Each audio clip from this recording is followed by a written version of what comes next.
Bonjour à tous en cette belle matinée de mardi, j'espère que vous passez une très bonne semaine.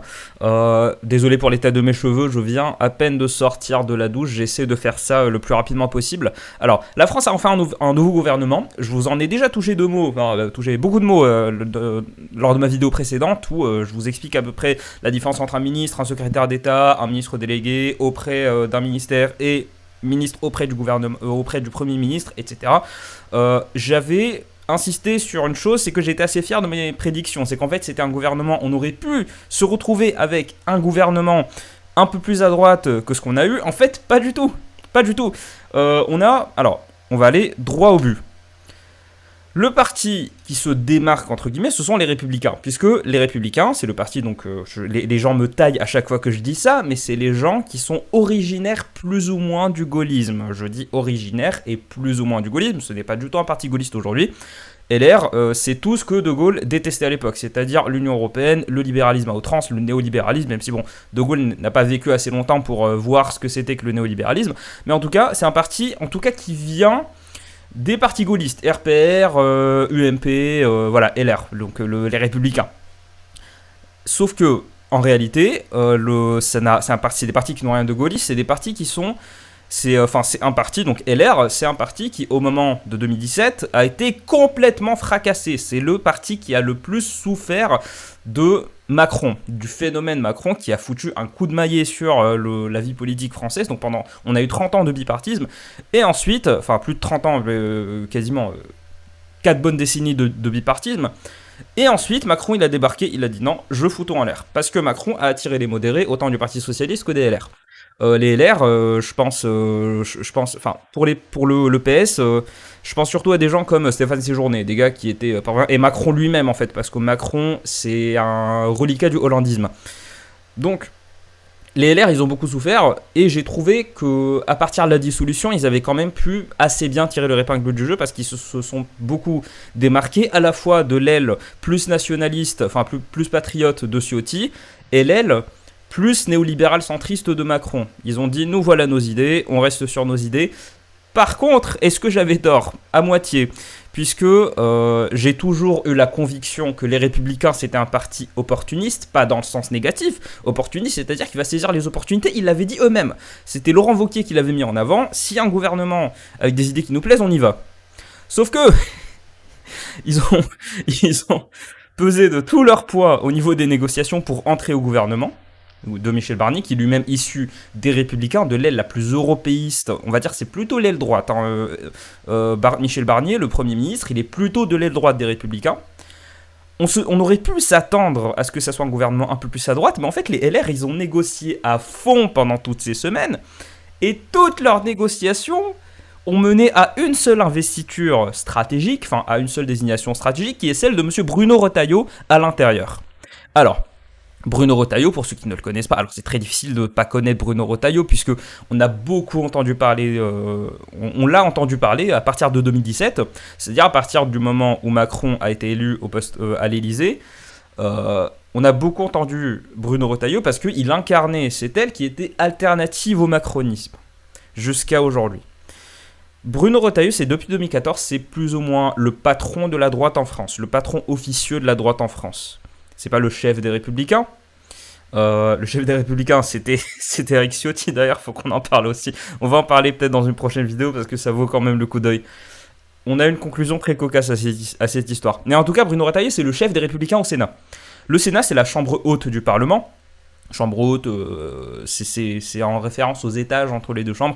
Par tradition, on dit chambre basse pour l'Assemblée nationale et la chambre haute pour le Sénat. Ça n'a rien à voir avec une sorte de hiérarchie. En tout cas, le Sénat, il est assez différent de l'Assemblée nationale parce qu'il échappe aux jeux partisans qu'on peut avoir dans l'Assemblée nationale. Puisque le Sénat, ça fait depuis belle lurette que c'est une institution résolument LR, résolument de droite. Et le groupe au Sénat, le groupe des sénateurs LR, leur chef, c'est Bruno Retailleau. Donc Bruno Retailleau qui est ici au centre au cas où, c'est pas lui non plus. C'est le chef officieux de la droite en France. Il pèse de tout son poids. C'est un dinosaure le gars, enfin pas un dinosaure dans le sens ancien, c'est un ténor. À droite, il fait partie du Panthéon. on va dire. J'essaie pas de le glorifier, c'est juste j'insiste sur le poids de Bruno Retailleau. Pour vous dire qu'en fait les Républicains, ils ont négocié pendant toutes ces semaines pour au final avoir une seule, et je dis bien une seule, place stratégique au gouvernement, qui est le ministère de l'Intérieur. Il est de coutume, même les présidents les plus à gauche qu'on a eu ces 50 dernières années, il est de coutume de choisir quelqu'un qui est plutôt à droite pour gérer l'intérieur. Pourquoi ? On pourrait spéculer là-dessus pendant un moment, mais quand tu es à l'intérieur, tu as besoin de quelqu'un qui peut tenir l'administration qui est soumise au ministère de l'Intérieur d'une main de fer. Généralement, c'est quelqu'un à droite. J'ai oublié son nom, le gars où il y a eu le scandale comme quoi il était bourré, Castaner, Darmanin et maintenant Bruno Retailleau. Ça a toujours été des gars qui sont plus à droite, nettement plus à droite que le gouvernement. Les ministres de l'Intérieur, ça a toujours été ça. Et en fait, c'est une manière très forte, parce que ça fait depuis les années 80-90 que la France souffre d'insécurité. Donc c'est une manière des gouvernements, même des gouvernements de gauche, de dire « Ok, on est conscient qu'il y a de l'insécurité, on va mettre quelqu'un qui va être le flic des flics des flics. » Donc c'est-à-dire, il est le supérieur au préfet. Les préfets, ils répondent directement. Il y a tout un chaînon administratif, mais ils répondent au ministère de l'Intérieur. Les préfets, c'est ceux qui sont censés garantir la mainmise de l'État, donc ce qu'on appelle les pouvoirs déconcentrés de l'État, la mainmise de l'État dans les territoires. On a des préfets de département et des préfets de région. Ils sont nettement plus puissants que les préfets de département, même si les préfets de département, ils ont généralement plus de flexibilité. Donc, on a cet article de BFM TV qui essaie désespérément de nous faire croire qu'en fait, ça incarne un changement, ça montre un changement, alors que pas du tout. On va lire cet article et j'ai un autre article à vous montrer. Alors, une vraie volte-face, pourquoi les LR, les Républicains, oscillent un rapprochement avec Macron, se retrouvent en force au gouvernement. On peut répondre déjà, je me permets d'interrompre de manière précoce la lecture. On peut déjà répondre à cette question. Pourquoi ils se retrouvent en force au gouvernement ? Parce que c'est un parti d'opportunistes. Encore une fois, pas dans le sens négatif, vous pouvez le prendre de façon négative si vous voulez, mais c'est un parti qui va saisir les opportunités. LR, avec le PS, c'est le parti de cadres. Ce sont des cadres, ce sont plus des cadres, des potentiels cadres que des politiciens. Parce que certes, on a des têtes comme Wauquiez, François-Xavier Bellamy de temps en temps, et Bruno Retailleau qui est le premier. Alors c'est ce qui est un peu paradoxal avec sa fonction de chef des sénateurs LR.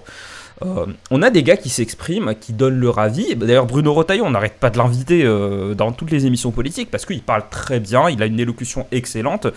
C'est pas le plus charismatique du groupe. Les gars charismatiques chez LR, ça se bouscule pas au portillon. Mais en tout cas, voilà, on a des politiciens donc qui s'expriment. Mais en termes de politique politicienne pure, c'est des gars qui sont un peu dans l'attentisme. On a eu l'affaire de la privatisation de l'aéroport de Paris, je me souviens même pas comment ça a fini cette histoire, sûrement de façon désastreuse comme le reste du temps, où les LR s'étaient insurgés de cette privatisation. LR, le parti libéral par excellence, qui a dit non, faut pas privatiser, ça rapporte beaucoup trop d'argent à l'État, et de toute façon, il n'y a pas besoin de privatiser, c'est une entreprise qui se porte très bien.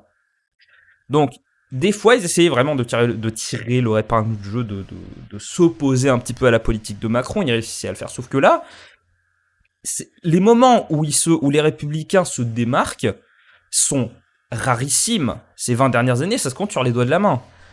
C'est pas un parti d'opposition, c'est un parti de cadres, c'est un parti de politiciens, de politicards, de futurs hommes d'État. On appelle ça comme on veut. Donc c'est normal qu'ils se retrouvent quelque part, et surtout, parce qu'en fait, c'est un parti qui est, certains diraient mou du genou, moi je dirais qu'ils sont modérés. Pour le coup, c'est vrai. Et surtout, sur plein d'aspects, le côté économique en fait partie et n'en fait pas partie en même temps, on va voir ça après. Sur plein d'aspects, en fait, ils sont Macron. Ils sont Renaissance. La grosse différence, ça va être, on va le voir avec le budget. Où là, je pense qu'il y aura quelques problèmes. Et c'est là où Macron a très bien choisi les ministres, parce qu'aux postes les plus stratégiques, les postes où tu as des gars avec des portefeuilles conséquents, il n'y a pas de LR, à part Bruno Retailleau. Donc c'est pour ça que ça me fait marrer. Ils ont pesé de tout leur poids, ils ont réussi à n'avoir aucun poste clé, à part l'intérieur qu'ils ont mis à Bruno Retailleau. En gros, Macron leur a dit, alors, vous avez 1, moi j'ai 27. C'est trop marrant. Plusieurs poileurs de la droite ont fait leur entrée au gouvernement. Si leurs proches veulent croire qu'ils pourront peser auprès de Barnier, l'un des leurs, d'autres craignent que leur marge de manœuvre soit inexistante. Plutôt vrai, ça aurait été mieux si l'article nous disait en effet ce qui a marqué dans le chapeau. Un sacré changement de pied, Laurent Wauquiez avait beau assurer jusqu'à la fin du mois d'août ne vouloir participer à aucune coalition gouvernementale. Son parti compte désormais pas moins d'une quinzaine de membres dans le gouvernement de Michel Barnier. Alors, il y a membres du gouvernement et membres du gouvernement. Désolé encore une fois d'interrompre la lecture, mais un secrétaire d'État, certes, c'est un membre du gouvernement. Un ministre délégué auprès du Premier ministre, certes, c'est un membre du gouvernement. Mais ce sont des membres du gouvernement qui sont sous la tutelle d'un ministère. Donc, à quoi ça sert au final? À rien. C'est Macron qui leur a dit « je vous laisse des miettes », en fait. Ajoutons à cela la première liste de Michel Barnier largement contestée par Emmanuel Macron, donc merci Europe 1. Ça a été assez dur de trouver un article là-dessus, vu que, vu les mots-clés, ce que tu tapes sur Google, en général, ça change très rapidement en ce moment. Quand tu tapes une requête par rapport au gouvernement, ça change beaucoup. Donc, n'oubliez pas, je vais beaucoup insister dessus ces prochains jours, n'oubliez pas que Barnier avait proposé une première liste à Macron, et que Macron l'a refusé. Parce que trop LR, parce qu'il plaçait des LR à des trucs, à des endroits trop stratégiques, que Macron a refusé. L'occasion de rappeler à certains, excusez-moi, je vais peut-être remettre cet article, l'occasion de rappeler à certains que nous sommes dans une république parlementaire, mais éminemment présidentielle. Le président fait tout ce qu'il veut. Le président fait tout ce qu'il veut. Donc c'est pour ça que ça m'a beaucoup agacé quand le NFP a pas arrêté de prétendre que l'élection était volée. Non, l'élection n'est pas volée. Les règles du jeu ont été respectées à 200%. J'aime pas ce genre d'hyperbole, mais comment est-ce que vous voulez faire comprendre un truc de manière aussi évidente? Comment je peux rien dire d'autre. Macron n'a pas dérogé une seule fois, ni à la Constitution, ni à son esprit. Donc, désolé si je prends des airs un peu grandiloquents, mais je préfère avoir ces airs-là plutôt que m'énerver. La donne politique a été changée, donc je poursuis la lecture. La donne politique a été changée avec l'arrivée d'un républicain pur sucre à Macron, où la droite, dans l'opposition depuis 12 ans, y a-t-elle vu une opportunité qu'elle ne pouvait pas refuser. Une arrivée de Barnier à Matignon qui fait réfléchir. Ça fait réfléchir.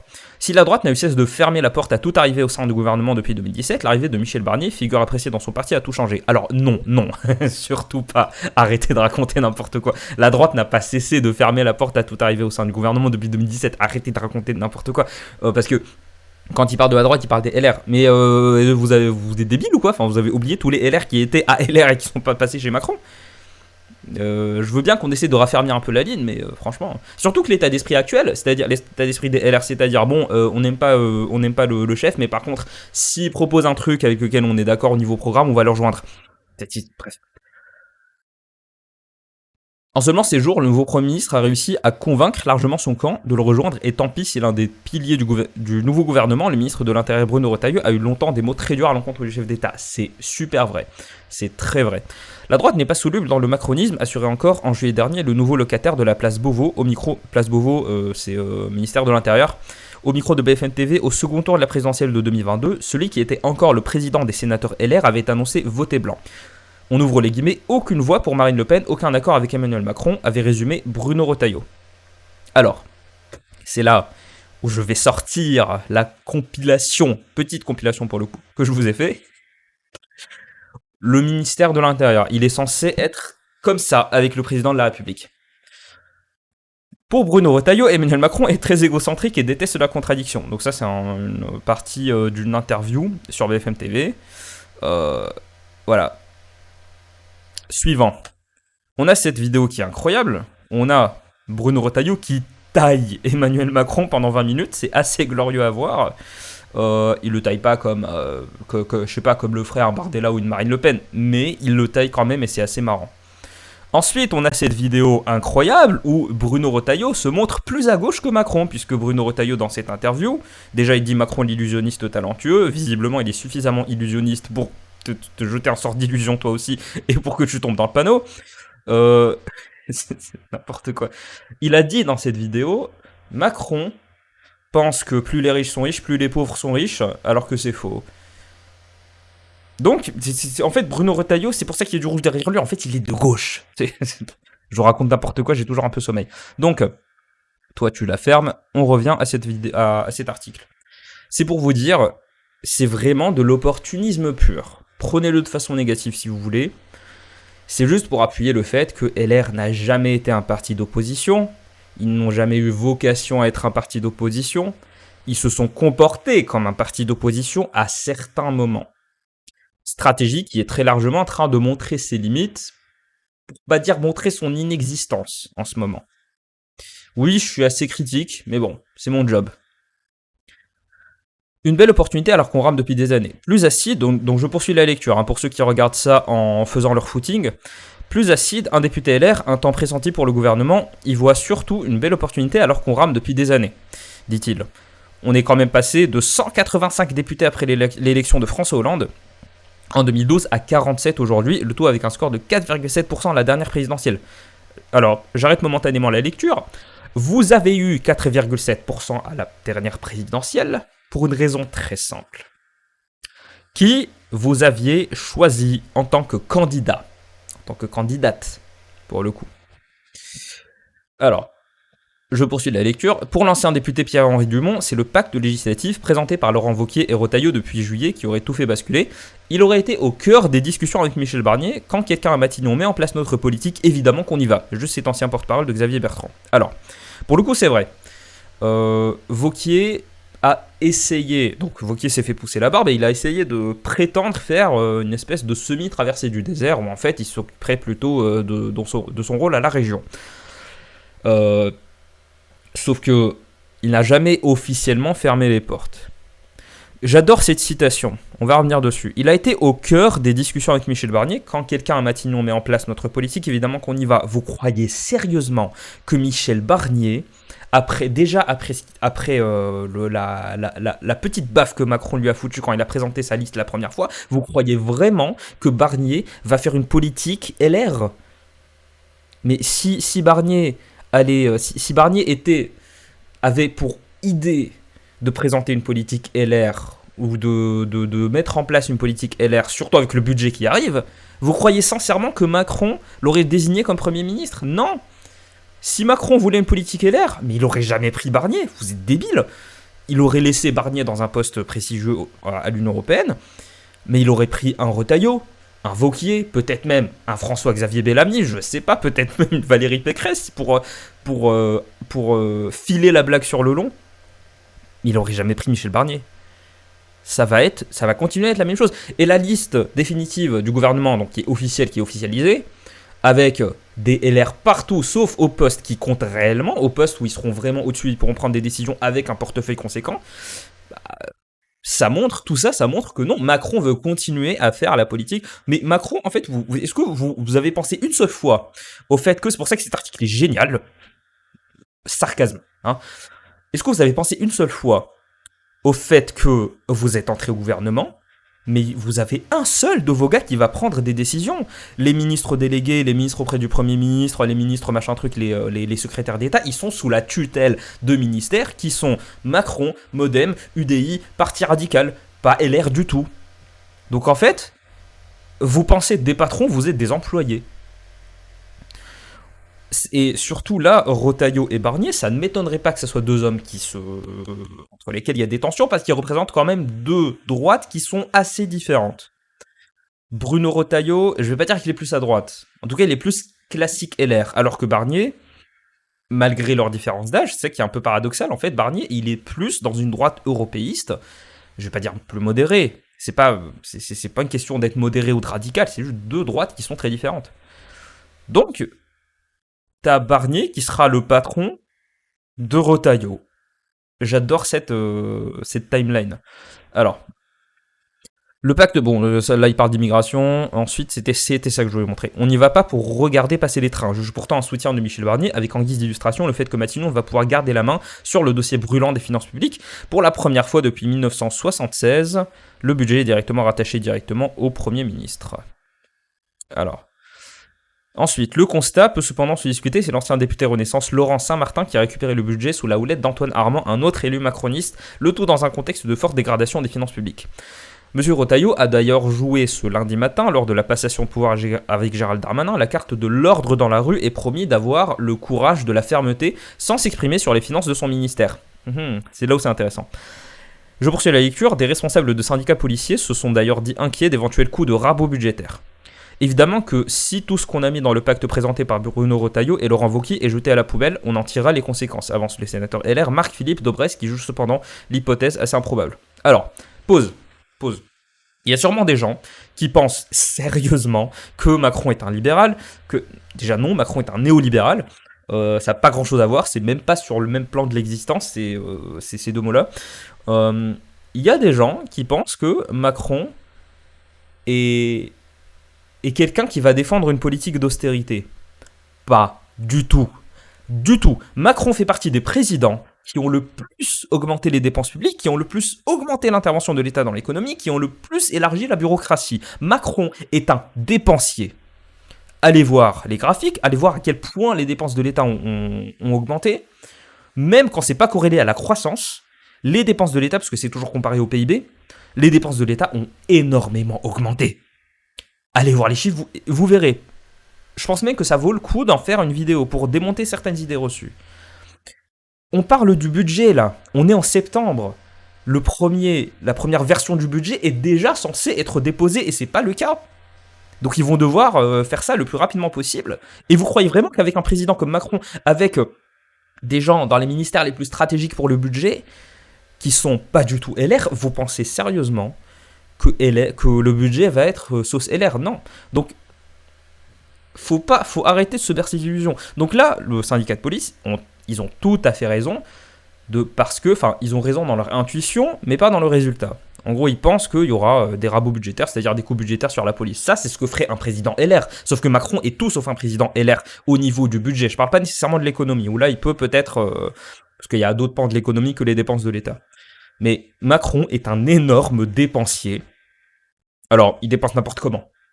Là, pour le coup, on est d'accord, il dépense n'importe comment. C'est purement néolibéral.